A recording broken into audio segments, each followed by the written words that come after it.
elaborate ways. We would have continued to know how to take care of it, and it would have flourished. And the moment you rip an African away from their hair, now they don't know who they are, but we are this. This is us. This is what we do when we have true freedom. This is what we've been doing for thousands of years outside of white violence. So go back to it. Just never forget, racism is narcissistic abuse, meaning at its core is deep-seated insecurity. And then there's just a layer of violence and aggression wrapped around it to protect that inner core. So guys, the youngest and smartest president in Africa, Captain Ibrahim Traoré, the president of Burkina Faso, has done it again. According to Burkina Faso President Captain Ibrahim Traoré, he is sending a strong warning and a message to the schools in Burkina Faso, including the private schools and the government schools, telling them that no teacher should punish any student because of their bushy hairs or their natural hair. According to Captain Ibrahim Traoré, he said, our hair is our strength. So if the student is not willing to cut his or her own hair, then they should not force them to cut off.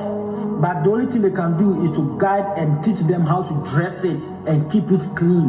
But they should not force them to cut it off. That school will be sealed or will be closed, and the teacher will face 6 months imprisonment. Are you with Captain Ibrahim Traoré? Let me see your thoughts in the comment section. Do you think what he's doing is making sense or does not make sense? Yes, what he's doing makes mad sense. You just know when you look at Mr. Traoré that he was a strong man in his former life. And even in this life, he did not come to play. We need a Mr. Traoré in every country on this continent. How can we make that happen, please? When you know yourself as an African and you are proud to be an African, it shows. Not only does it show in how you carry yourself and how you feel about yourself, it also shows in how you see your people and how you feel and think about them. And it also shows in the kind of laws that you uphold for your people. Some of us might not really understand what this man just did. For him to come out and say, let our children carry their hair how they want to carry their hair. Let them have rights over their own hair. If they want to grow it out, let them grow it out. Just teach them how to, take care of it. Stop policing our children and their hair. Some of us don't understand what this means. This man understands the importance of our hair. He knows that our hair is part of our identity as a people.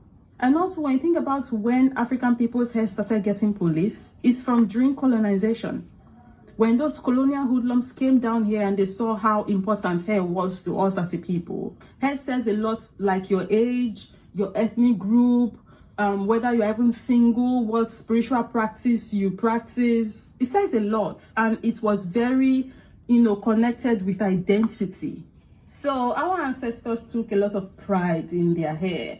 And as we can see in the various unending African hairstyles we have across the continent, they were very expressive with their hair. And styling of hair wasn't gender specific either, because hair was important to everybody. So when those colonial hoodlums came and they found out that hair meant so much to the African people and that they find pride in their hair, they started attacking African hair. So they attacked African hair and they demonized it.